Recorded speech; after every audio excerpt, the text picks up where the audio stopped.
Title: The Ashen Clue. The fire.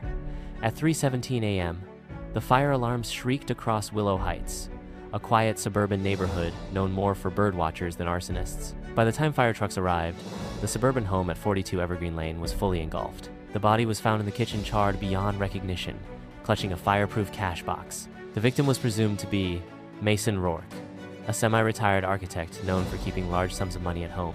The case was ruled an accidental fire, but Detective Aaron Voss wasn't convinced. The unburnt match Voss had a reputation: calm, methodical, and never satisfied with open and shut.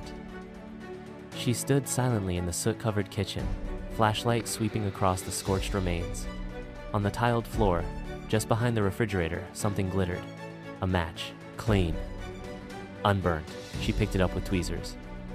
No way this survived the fire unless it never went in. The alibi. Neighbors described Mason as a bit of a hermit.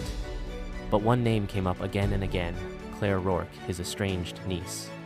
She showed up 2 weeks ago, said one neighbor, said she was reconnecting. Funny. Mason said she hadn't spoken to him in 10 years. Claire had an alibi. Security footage placed her at a wine bar until midnight. The fire started hours later. She was cool, poised, even helpful during questioning. "Check the will," she said with a smile. "I'm not even in it." The body isn't Mason.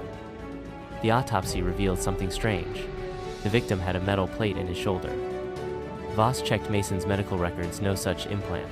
The body wasn't Mason's. Dental records confirmed it was a local drifter who had gone missing 3 days earlier. Now there were two mysteries. Who died? And where was Mason? Hidden ink? Back at the scene, Voss returned to the cash box found in the victim's hands. Though it had been opened, she noticed faint marks on the lid writing, but invisible to the naked eye.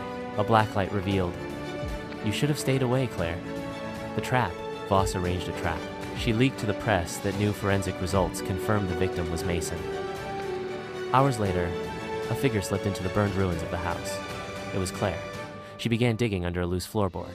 Inside was a hidden bag, a passport, cash, and a thumb drive. Before she could run, Voss stepped out of the shadows. "We know Mason's alive. You lured a drifter here, drugged him, staged the fire, but Mason left you a message. Claire paled." Epilogue. Ashes to ashes. Mason was found a week later, hiding in a motel under a false name. Claire had threatened him, wanted his money, threatened to expose secrets from his past. But Mason had faked his own death first, hoping she'd take the fall. It almost worked until Voss noticed a single unburnt match. Case closed.